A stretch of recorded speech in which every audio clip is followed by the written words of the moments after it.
All right, सो आज के Hindu newspaper में आर्टिकल आया हुआ था, इट्स अबाउट टोक्यो। एंड ये आर्टिकल काफ़ी हद तक हम इंडिया के साथ रिलेट कर सकते हैं और इसी के साथ हमें दो इकोनॉमिक कॉन्सेप्ट्स क्लियर हो जाएंगे। वन इज़ बैकवॉश इफेक्ट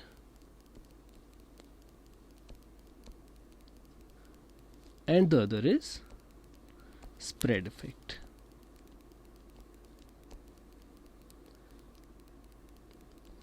तो with this will start our article और आहिस्ता आहिस्ता हम बैकवॉश इफेक्ट और स्प्रेड इफेक्ट को कवर करेंगे।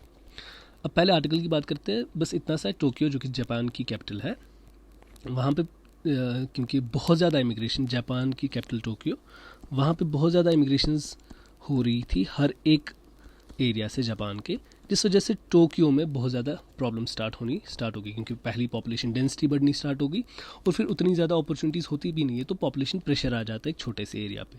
साथ में जो एरियाज़ है जहाँ से लोगों ने माइग्रेट करना स्टार्ट किया, उन एरियाज़ में अपॉर्चुनिटीज़ कम होनी स्टार्ट हो गई, जिस वजह से जो अब वहाँ पे लोग रहते हैं उनको ज़्यादा डिफ़िकल्टीज़ फेस करनी पड़ रही है।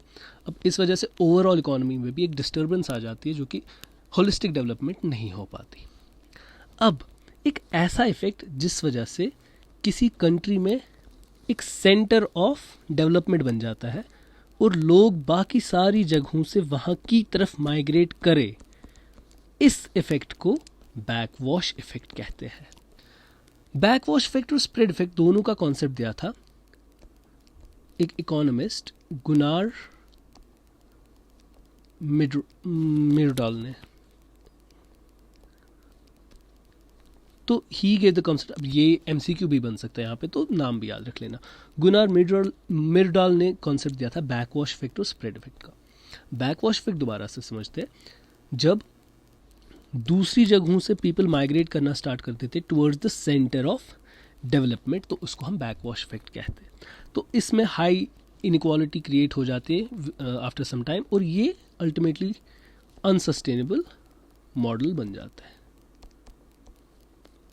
बिल्कुल इसके ऑपोजिट आता है हमारा स्प्रेड इफेक्ट।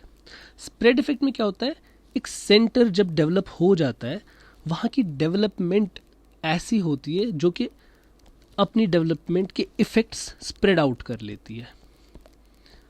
तो डेवलपमेंट का नेचर ऐसा होता है, नेचर ऑफ डेवलपमेंट उस ए सेंटर का ऐसा है कि वो अपनी डेवलपमेंट के इफ़ेक्ट स्प्रेड आउट कर देती है, जिस वजह से हॉलिस्टिक डेवलपमेंट हो जाती है पूरे नेशन की।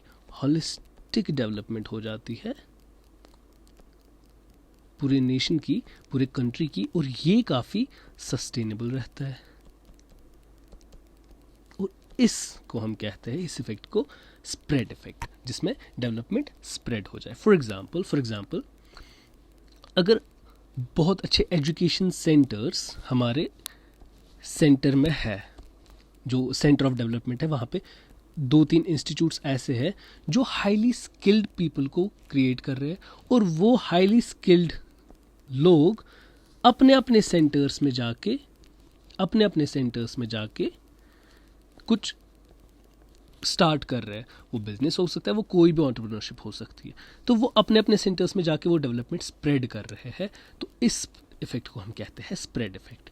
तो बैकवॉश इफेक्ट जब बाकी सेंटर्स से towards the centre of development migration start हो जाती है, लेकिन स्प्रेड इफेक्ट जब डेवलपमेंट सेंटर से निकल के बाकी सारी एरियाज में पहुंचना स्टार्ट हो जाती है। This one is sustainable, this one is unsustainable in the long run. All right, तो इंडियन कॉन्टेक्स्ट में जब हम देखेंगे, हम भी कहीं हद तक बैकवॉश इफेक्ट से जूझ रहे हैं, राइट। हम बहुत सारी जगहों पे देखते हैं, हमारे जो कुछ सेंटर्स है, वो दिल्ली हो, मुंबई हो, डिफरेंट सेंटर्स हो सकते हैं। कंट्री में एक ही सेंटर नहीं हो सकता, कभी कभी स्टेट में भी अपना अपना एक सेंटर हो जाता है ऐसा। तो वहाँ की तरफ फिर लोग माइग्रेट करना स्टार्ट कर लेते हैं, जिस वजह से उस छोटे से एरिया में एक डेमोग्राफिक प्रेशर पड़ना स्टार्ट हो जाता है। लोग बहुत ज़्यादा, क्योंकि अपॉर्चुनिटी सिर्फ वहीं पे, राइट। इस चीज़ को ही ओवरकम करने के लिए इस टाइम तो टोक्यो पैसे दे रहा है लोगों को कि यार पैसे ले लो और टोक्यो से बाहर चले जाओ, किसी और जगह पे रहना स्टार्ट करो। बट इंडिया ने बहुत अच्छे टाइम पे एक प्रोग्राम स्टार्ट किया था, जिसको हम इस टाइम बैक टू विलेज कहते हैं। और बैक टू विलेज के साथ साथ ही हमारा स्मार्ट सिटी। अब देखो, ये एक बहुत ही अच्छा अप्रोच था। ये एक मल्टी डायमेंशनल अप्रोच, देखो मतलब सिर्फ बैक टू विलेज नहीं, सिर्फ विलेज की तरफ नज़र नहीं, एक साइड से बैक टू विलेज, दूसरे साइड से smart city. Smart city mission cities को डेवलप करना, फर्दर स्मार्ट बनाना, और बैक टू विलेज वो जो सिटी की एमिनिटीज़ है उनका इफ़ेक्ट, उनका फ़ायदा अल्टीमेटली विलेजेस तक भी पहुंचाना, यही काम था इन दोनों प्रोग्राम्स को इम्प्लीमेंट करने का। फिर कनेक्टिविटी बढ़ाने के लिए हमने प्राइम मिनिस्टर ग्राम सड़क योजना, डिजिटल कनेक्टिविटी के लिए भारत नेट, अब करंटली भारत नेट 2.0 चल रहा है, राइट, या इसके साथ वो पीएम वानी स्कीम। तो कोई भी कनेक्टिविटी हो, जो एक्चुअल में जो बैक टू विलेज में हमने प्रोग्राम्स लाने स्टार्ट किए, उनका एम एंड ऑब्जेक्टिव यही था कि विलेज में भी, कंट्री साइड में भी, बाकी एरियाज़ में भी ऐसी एमिनिटीज़ क्रिएट की जाए, ऐसी फैसिलिटीज़ दी जाए कि वहाँ से माइग्रेशन स्टॉप हो जाए, या वहाँ पे ऐसी अपॉर्चुनिटीज़ क्रिएट हो कि जो लोग सिटीज़ में रह रहे हैं, या जो लोग कुछ टाइम पहले सिटीज़ में आए थे माइग्रेट करने के लिए, वो एम्प्लॉयमेंट अपॉर्चुनिटीज़ के लिए वापस विलेज जाए और वहाँ पे स्टार्ट करे, सो दैट एक स्प्रेड इफेक्ट क्रिएट हो हमारी इकोनॉमी में।